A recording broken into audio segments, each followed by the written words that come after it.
Mari kita menyambut Pak Kejari dengan rombongan, dengan tepuk tangan yang meriah.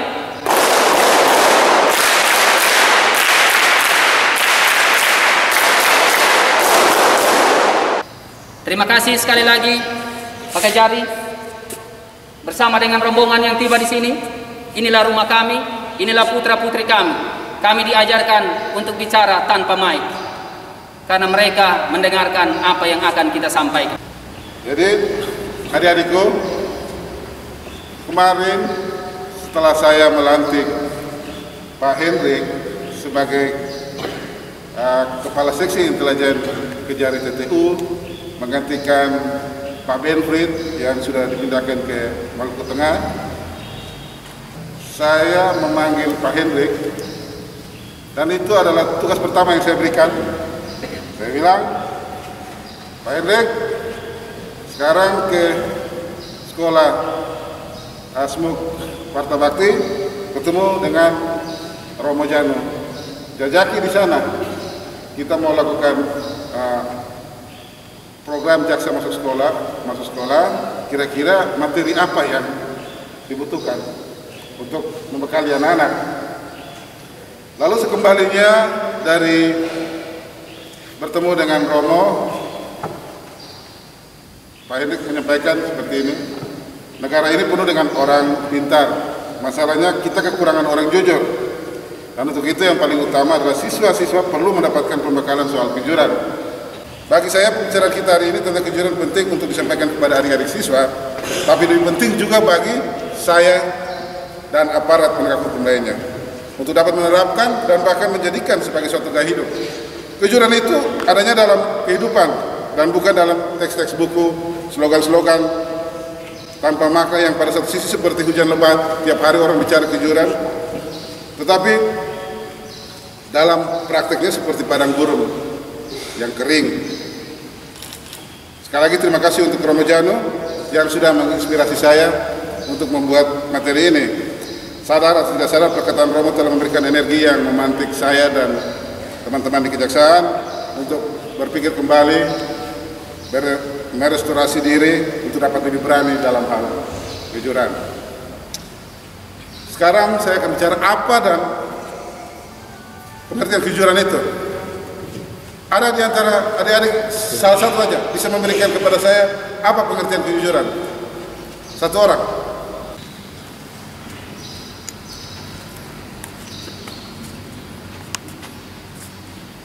Jujur itu berkata benar. Oke. Ada lagi? Baik. Nona siapa namanya? Grace. Ya? Grace. Nona Grace bilang jujur itu berkata benar. Dalam pandangan aspek hukum, bentuk-bentuk ketidakjujuran merupakan pelanggaran hukum. Korupsi, penipuan, kolusi, nepotisme, itu lahir dari ketidakjujuran. Hampir semua kejahatan timbul karena ketidakjujuran. Dan setiap ketidakjujuran dan dampak-dampaknya yang menimbulkan tindakan-tindakan lain diatur dan diancam dengan sanksi pidana. Hari ini kita lihat banyak kepala daerah, ada menteri, ada bupati, ada gubernur, sampai ada kepala desa, ada kepala dinas, ada RT menjadi tersangka, dibawa ke pengadilan karena korupsi. Coba kita bayangkan, karena tidak ada kejujuran di dalam kehidupan. Mereka hanya mengatakan kejujuran, tetapi tidak pernah mempraktekkan. Dan itu menjadi hal yang harus dipahami diingat oleh adik-adik yang kemudian besok akan menjabat itu. Adik-adik adalah orang-orang yang besok akan duduk menggantikan kami. Bagaimana mungkin kejujuran ada dalam berketuhanan yang Maha Esa dalam sila satu? Mungkinkah kita bertuhan tanpa kejujuran? Tidak mungkin. Karena pada naturnya Tuhan adalah kejujuran dan kebenaran itu sendiri. Lalu bagaimana mungkin dengan Tuhan aja kita tidak jujur? Lalu bagaimana dengan kemanusiaan yang adil dan beradab dalam sila 2? Bagaimana dalam membangun relasi manusia kita tidak ada kejujuran? Omong kosong. Lalu bagaimana kita bisa membangun nilai persatuan di dalam sila ketiga ketika kita tidak saling mempercayai satu dengan yang lain karena kejujuran itu tidak ada? Atau bagaimana mungkin kita bisa mempercayai nilai-nilai demokrasi, membangun bangsa ini ketika kejujuran tidak ada dalam demokrasi kita, ketika ada money politik? Amsal 11 ayat 11 berkata, berkat orang jujur memperkembangkan kota, tetapi mulut orang fasik meruntuhkannya.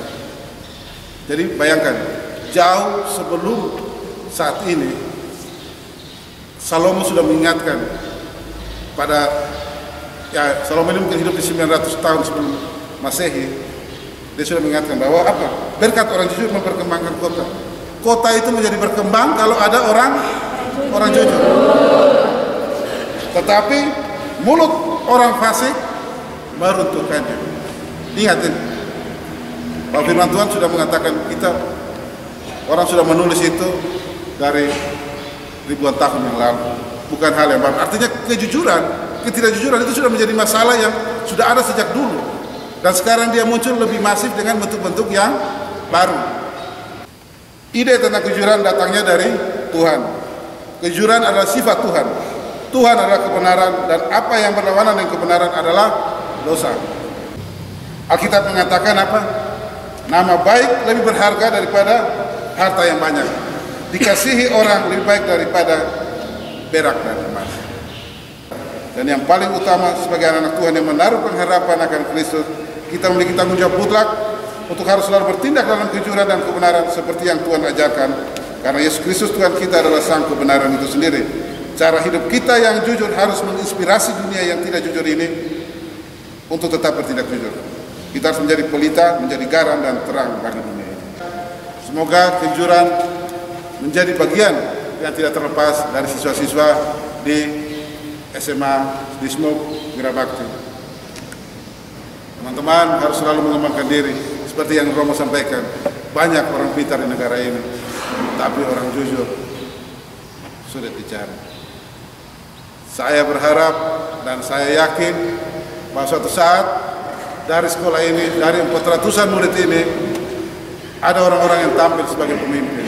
Mungkin ada yang jadi gubernur, mungkin ada yang jadi bupati, atau mungkin sekedar kepala desa. Tetapi ingat, ketika Anda menjadi pemimpin, kejujuran harus ada di hati. Bangsa kita ini mulai hilang kejujuran. Kejujuran hanya ada di mulut. Di penegak hukum tidak ada kejujuran, orang mulai tidak percaya. Di pemerintahan orang tidak percaya. Di lembaga-lembaga yang lain orang tidak percaya.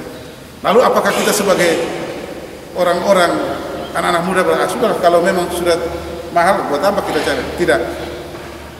Kita harus tetap melatih diri kita. Kejujuran itu selain bukan sesuatu yang tiba-tiba, itu dilatih. Dilatih dia. Melatih.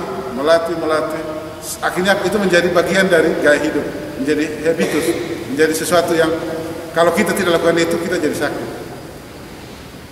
Mengerti? Adik-adik?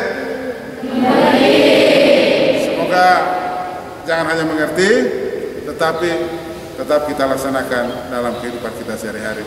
Kejujuran menjadi bagian yang harus adik-adik lakukan.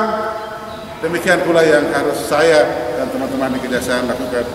Karena kalau di kejaksaan tidak jujur, maka keadilan menjadi hal yang akan selalu dipertanyakan oleh masyarakat. Demikian adik-adikku, siswa-siswa Romo, demikian.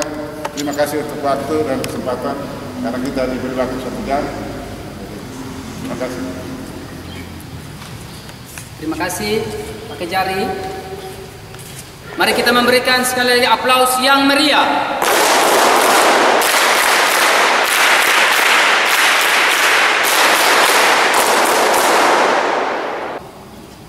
Dari penjelasan pakai jari, ada 3 hal yang harus kita pegang. Pertama, orang yang selalu berkata jujur adalah orang yang dipercaya. Apa artinya Anda memiliki semua hal?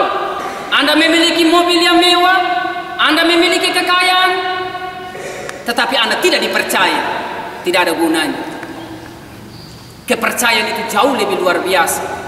Meskipun hidupmu hanya beratapkan langit dan beralaskan bumi, tetapi jika Anda dipercaya, Anda dihormati. Kedua, yang disampaikan pakai jari adalah cinta. Orang yang berkata jujur selalu dicintai, karena cinta itu bercahaya, sebagaimana ditulis oleh Khalil Gibran. Cinta adalah kata yang bercahaya, ditulis oleh tangan cahaya pada malam yang bercahaya. Maka hakikat cinta adalah cahaya. Orang yang berkata jujur, orang yang berbicara jujur, berarti dia bercahaya. Dan cahaya itu selalu menyinari. Kegelapan tidak bisa menguasai cahaya, hanya cahayalah yang menghalau kegelapan.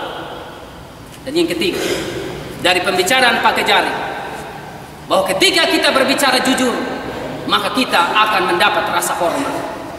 Kehormatan diberikan kepada mereka yang selalu mengatakan kebenaran. Kehormatan selalu diberikan kepada mereka yang selalu menghargai kejujuran. Maka jujur itu menyakitkan, tapi membebaskan. Mari kita membebaskan diri. Jangan berjuang untuk berada di dalam penjara. Seorang filsuf pernah menulis bahwa tubuh kita adalah penjara bagi jiwa. Maka mari kita berbicara jujur. Kejujuran itu membebaskan kita. Kita juga pada kesempatan ini berterima kasih. Semua urusan di mana saja hanya ada kata itu. Jujur itu istimewa. Maka jujur menjadi bab pertama dalam kitab kehidupan, kitab kebijaksanaan. Berbicara tentang kata jujur, pakai jari hari ini menguasai Alkitab seluruhnya. Terima kasih sekali lagi untuk kebersamaan ini. Sekali lagi kami menyampaikan hormat. Kita dibatasi waktu, maka saya habis dari sini. Kita foto bersama per deret. Deret kedua, deret ketiga, dan deret keempat bersama pakai jari dan rombongan Bapak Ibu guru yang mewakili. Ini para wakasek yang hadir bersama dan para guru dan menyiapkan. Setelah kita foto bersama, saya juga meminta pakai jari bersama dengan rombongan untuk kita meninjau proses pekerjaan kantin kejujuran dan apa yang akan kita bicarakan bersama, hal-hal teknis yang lain.